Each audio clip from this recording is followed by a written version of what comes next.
نحمده ونستعينه ونستغفره ونعوذ بالله من شرور أنفسنا ومن سيئات أعمالنا من يهده الله فلا مضل له ومن يضلل فلا هادي له أشهد أن لا إله إلا الله وحده لا شريك له وأشهد أن محمدا عبده ورسوله اللهم فصل وسلم وبارك على نبينا محمد وعلى آله وصحبه ومن تبعهم بإحسان إلى يوم الدين أيها الحاضرون رحمكم الله اتق الله حيثما كنتم واتبع السيئة الحسنة تمحوها وخالق الناس بخلق حسن فقال جل وعلا في كتابه الكريم أعوذ بالله من الشيطان الرجيم بسم الله الرحمن الرحيم قل هو الله أحد الله الصمد لم يلد ولم يولد ولم يكن له كفوا أحد ثم قال أيضا في آية أخرى بسم الله الرحمن الرحيم الذين إذا أصابتهم مصيبة قالوا إنا لله وإنا إليه راجعون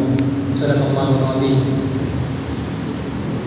Hadirin sidang jamaah salat Jumat yang saya hormati, di suasana new normal hari ini kita tetap bersyukur kepada Allah Subhanahu wa taala dengan kondisi di suasana terdampak ekonomi kita, banyak yang hari ini dirumahkan, efek terhadap usaha dan seterusnya. Kita tetap bersyukur atas itu semua di hadapan Allah Subhanahu wa taala. Sembari itu salawat dan salam sama-sama kita persembahkan kehadiran dengan kita Nabi besar Muhammad sallallahu alaihi wasallam. Allahumma shalli wa sallim wa barik alaihi. Mudah-mudahan dengan selalu kita mengamalkan syariat yang dibawa oleh Rasulullah dan kita konsisten mengamalkan ajaran-ajaran bersumber dari wahyu yang dibawa oleh Nabi Muhammad, kita bahagia di dunia dan tentu kita harapkan kita menjadi bahagia di akhirat. Amin ya rabbal alamin. Bapak-bapak, saudara-saudaraku hamba Allah yang saya hormati, kenyataan dunia dan dunia Islam secara khusus hari ini yang terdampak dengan COVID-19 sampai hari ini masih kita rasakan. Dampak ekonomi, dampak sosial, bahkan dampak ibadah sampai hari ini masih berlanjut. Di beberapa instansi bahkan untuk pelaksanaan sholat Jumat hanya dilakukan pada internal saja, tidak dibuka untuk umum misalnya. Sampai pada kita harus memenuhi protokol kesehatan. Sebenarnya sesuatu yang diturunkan Allah dalam bentuk COVID ini tidak turun begitu saja. Ada asbab. Likulli syai'in sabab. Setiap sesuatu ada sebabnya. Dan di dalam beberapa literatur dijelaskan para ulama, tidak ada satu ciptaan Tuhan yang tidak menimbulkan efek positif terhadap seluruh makhluk manusia, apapun bentuknya, entah itu COVID atau non-COVID. Hari ini kita diajarkan, diperintahkan bahkan untuk menjaga kesehatan dan memenuhi protokoler, seperti pakai masker misalnya, tanpa terkecuali bahkan dalam pelaksanaan ibadah sholat. Pernah muncul diskursus keagamaan di beberapa saintir para dai tentang menggunakan protokol tersebut, yang notabene-nya masker itu jika dipakai akan menutup hidungnya sehingga hidungnya tidak muttasil atau tidak sampai ke tempat sujudnya. Dengan kata lain, sujudnya tidak dianggap benar dalam sholatnya, sehingga pada klimaksnya orang yang melakukan sujud dengan menggunakan masker yang menutup hidungnya, maka sujud itu tidak dianggap sah dan dia wajib kembali untuk i'adah atau pulang kembali sholatnya. Ketika diskursus itu muncul ke permukaan masyarakat muslim, maka yang terjadi adalah kajian-kajian dilakukan, penelusuran dilakukan untuk menilai atau menganalisis bagaimana sebenarnya syariat memperlakukan atau berkomentar, merespon dari apa yang terjadi tengah-tengah masyarakat hari ini. Dan ternyata hadirin jamaah sholat Jumat yang saya hormati, bahwa penggunaan masker ini notabene memang menutupi hidung seseorang untuk mutasi atau sampai ke tempat sujud ketika dia melaksanakan sholat, ternyata imbasnya tidak berdampak pada keabsahan sholatnya. Dalam sebuah hadis yang sahih riwayat Imam Al-Bukhari, Rasul ini umirtu an asjuda. Aku diperintahkan kata Nabi untuk mensujudkan. Apa yang disujudkan Nabi SAW ketika sholat? Di antaranya adalah al-jabhah, kening, jidat, dahi seseorang. Karena itu dalam kitab Syarah Safinatul Najah dari Raja' fi Syarh Safinatul Najah dijelaskan bahwa yang wajib sampai muttasil, yang tidak ada boleh yang mengantarainya adalah kening seseorang sampai ke tempat sujud. Bahkan di buku itu dijelaskan, itu pun dengan catatan, yakni ketika benda itu bergerak ketika musolli atau orang yang sholat itu bergerak. Misal dia punya serban, dipakainya serban itu di tubuhnya atau selendang di tubuhnya. Ketika dia mau sujud, dia bentangkan selendang. Ketika dia naik kembali dari tempat sujud itu, dia bawa kembali selendang itu bersama dia berdiri, bergerak. Ya taharruku bi harakatil musalli, bergerak ketika orang yang sholat itu bergerak. Maka sujud itu menurut para ulama tidak dianggap memadai. Dengan kata lain, sujudnya tidak dianggap sah karena ada yang menghalangi jabhah atau keningnya sampai ke tempat sujudnya, yang benda itu bergerak ketika orang yang sholat itu bergerak. Beda halnya ketika sajadah. Hari ini semua masjid mayoritas masih tidak membentangkan sajadah, antisipasi untuk penyebaran COVID-19, ikhtiar, usaha.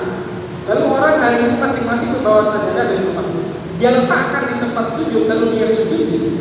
Apakah hal itu juga dikategorikan menghalangi? Tidak. Memang secara pasti itu akan menghalangi keningnya untuk sampai ke lantai langsung. Tetapi yang begitu dibenarkan secara syar'i. Karena itu menggunakan masker yang notabene-nya adalah dipakai dalam sholat dan menutup hidungnya sehingga tidak mutasil hidungnya sampai ke lantai atau ke tempat sujudnya, maka penggunaan masker itu hukumnya mubah atau dibenarkan. Hadirin jamaah yang berbahagia, COVID ini mengajarkan kita banyak sekali. Ternyata hukum Islam itu sudah diajarkan para ulama terdahulu. Bahkan kebanyakan protokol kesehatan hari ini sudah ada pada masa Rasulullah SAW. Dalam sebuah hadis ketika Nabi hidup, dia katakan pada sahabat yang diantaranya riwayat Imam Abu Hurairah radhiyallahu, dia katakan, ketika bangun seseorang dari tidurnya, maka dia tidak boleh memegang makanan, sesuatu makanan, tanpa terlebih dahulu dia cuci tangan. Di ujung hadis itu Rasul katakan, karena dia tidak tahu, karena kamu tidak tahu di mana tanganmu bermalam tadi malam ketika kau tidur. Ternyata hari ini para ahli, para medis kita, ilmuwan kita mengatakan sering-seringlah melakukan cuci tangan, karena ini bisa untuk antisipasi bentuk ikhtiari memutus percepatan penyebaran. Hari ini World Health Organization, organisasi kesehatan dunia, memproklamirkan itu. Dan ternyata ratusan tahun yang lalu Rasulullah sudah mengajarkan itu dalam prinsip-prinsip Islam. Kita disuruh melakukan cuci tangan, disuruh melakukan cuci tubuh kita, kaki misalnya, apapun yang bersentuhan dengan benda-benda yang lain yang sering disentuh. Di antara rating tertinggi di bulan Juni kemarin, angka kematian tertinggi di dunia ternyata itu didominasi oleh negara-negara yang minoritas muslim. Negara-negara yang mayoritas muslim, angka kematiannya itu rendah dibandingkan rating dunia-dunia yang minoritas muslim. Rating 8-nya itu ditempatkan di Bangladesh. Sementara Italia, Amerika, Cina itu rating tertinggi di antara negara-negara yang memiliki dampak kematian tertinggi. Analisisnya sederhana. Pengumat Islam itu sejak lama sudah mengamalkan hidup bersih. Paling tidak, minimal kita melakukan cuci tangan itu 5 kali sehari ketika kita berwudu. Minimal. Bahkan dalam Islam, wudu itu sudah untuk tajdid, diperbaharui. Kita hari ini sholat Jumat berwudu. Lalu bapak siap sholat Jumat, mau sholat bahagia itu Jumat, wudu lagi. Padahal wudunya belum batal. Itu ternyata disunnahkan. Untuk yang dipakai 1 kali sholat, untuk sholat berikutnya kita disunahkan untuk tajdid, selalu memperbaharui wudu kita. Jika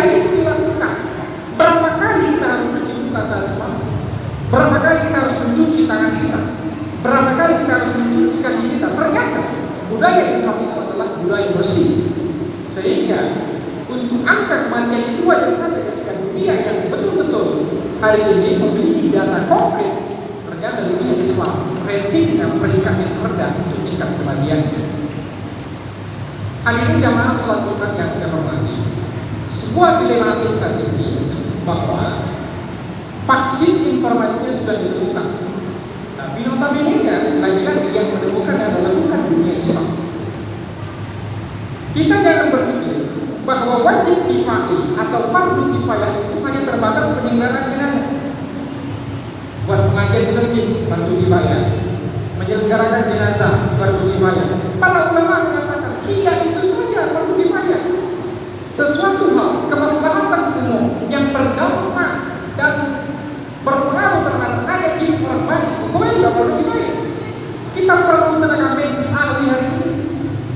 Dulu ketika vaksin meningitis halal, berdasarkan vaksin tadi disuntik kepada orang muslim, Majelis Ulama mengatakan boleh karena dia mau berangkat haji dengan alasan diantara konsideran hukumnya tadi remaja kebutuhan.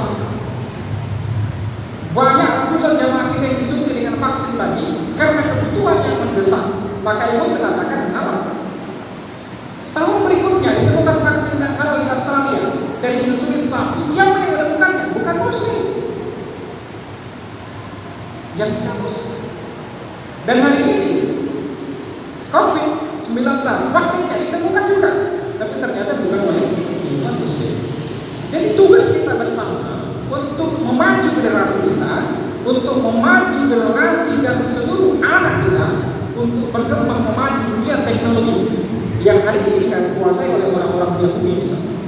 Dalam sebuah catatan sejarah literatur yang ditulis oleh Profesor Lamni, Allah yarham, Yahudi itu dulu adalah orang yang terbelakang, dikucilkan, dibunuh, bahkan sampai hari ini catat kuburan mereka.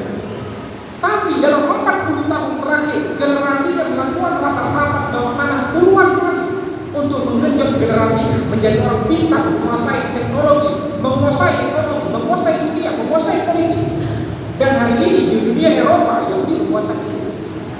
Artinya apa? Mereka mempersiapkan sesuatu. Jangan katakan kalau Islam ini cukup mendakwah saja di masjid saja. Tidak cukup. Kita harus berada di dunia politik. Jangan suarakan Islam, tapi anti dengan politik. Tidak boleh. Harus masuk dalam legislatif. Baru bisa ditegakkan Islam itu dalam struktur takmir, dalam susun pemerintahan. Hadirin jamaah yang berbahagia, kita tidak boleh anti dengan ekonomi. Kita diajarkan berdagang oleh Rasulullah. Rasulullah berdagang, bisnismen. Sepanjang ajaran itu sesuai dengan aturan syariat. Jadi jangan menutup diri hanya terfokus pada persoalan keagamaan saja. Semua harus kita kuasai. Ilmuwan kesehatan dunia hari ini mencatat bahwa Ibnu Sina adalah tenaga ahli medis pada masanya yang cukup luar biasa, dan itu muslim.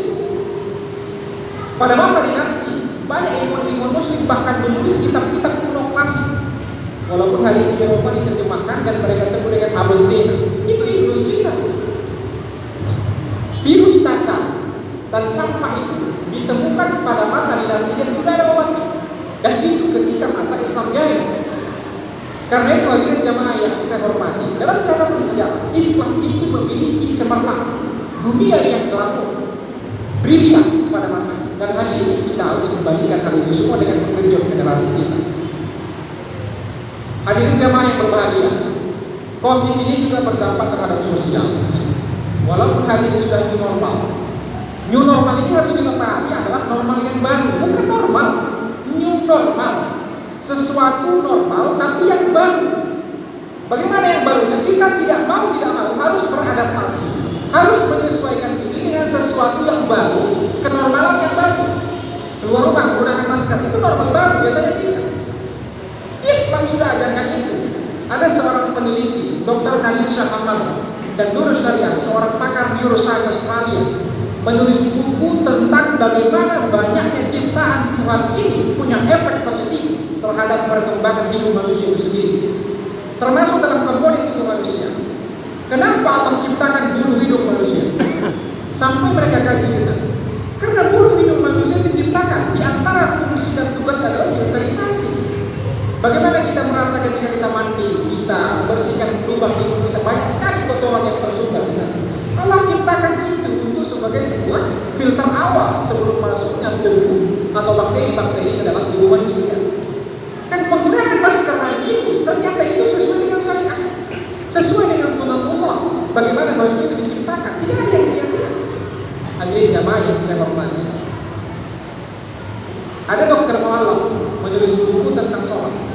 Dia mualaf, tapi dia tulis buku tentang sholat. Dia teliti tentang bagaimana keajaiban sholat itu terhadap kesehatan manusia. Di antara hasil penemuannya adalah stroke itu di antara faktornya tersumbatnya pembuluh darah ke otak.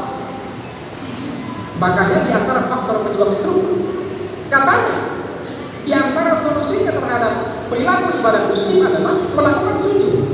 Kita disunnahkan untuk sujud tengah malam, bahkan berlama-lama pada sujud terakhir dalam sholat memanjatkan doa kepada Allah Subhanahu wa taala. Itu boleh. Sekalipun imamnya sudah bangkit dari sujudnya, boleh makmumnya melamakan sujud terakhir. Di doa, kata Imam Nawawi dalam kitabnya Al-Azkar, di doa untuk dia berdoa dalam hatinya kepada Allah Subhanahu wa taala. Ternyata di sujud yang agak lama itu tersirat sebuah pemikiran medis, bisa untuk memperlancar darah ke otak manusia sehingga risiko stroke itu menjadi ringan terhadap dirinya. Dan ini penelitian para dokter ahli medis. Bapak hadirin yang langsung yang saya hormati, paling tidak kondisi hari ini kita perlu untuk menggali kembali ajaran Islam bahwa apapun bentuk dari kehidupan manusia ini adalah berdasarkan ulah tangan dari manusia sendiri. Paling tidak hari ini Allah ingin menyadarkan bahwa Allah tertinggi di atas segala-galanya. Dan Allah ingin mengajarkan kepada manusia ratusan tahun yang lalu apapun yang dilisankan oleh Nabi ternyata itu adalah punya dampak positif terhadap seluruh aspek kehidupan manusia. Maka hari ini kita dituntut untuk berbagi. Kata Rasulullah SAW, saya tutup dengan sebuah hadis. Kata Nabi, jika kau ingin Allah tidak mendatangkan malapetaka terhadap diri, kata Rasulullah, di antara faktor yang bisa menolaknya adalah memperbanyak sedekah. Hari ini banyak saudara-saudara kita mungkin yang kekurangan, anak-anak yatim, maka dituntut kita untuk berbagi rezeki kita kepada mereka. Karena kita ketika mau berbagi, sama artinya itu sebuah doa kepada Allah untuk menolak malapetaka dari diri kita dan keluarga kita. Dan satu hal yang perlu diingat bahwa menurut teori ilmu metafisika, tidak ada sebuah harta yang diberikan kepada orang lain itu yang punah, yang hilang, tetapi pada substansinya dia menjadi perubahan wujud. Kata Antonio Lavoisier 1913 Masehi, dia katakan dunia ini tidak ada yang musnah, yang ada perubahan wujud. Pasir ditambang di sungai, tidak ada yang hilang pasir, berubah wujud menjadi bentuk semen, menjadi tembok, tapi tidak ada yang musnah. 200 tahun yang akan datang dirubah, dihancurkan tembok ini, pasirnya menjadi apa? Menjadi debu, menjadi tanah, menyatu dengan molekul tanah. Tidak ada yang hilang, dia menjadi perubahan wujud.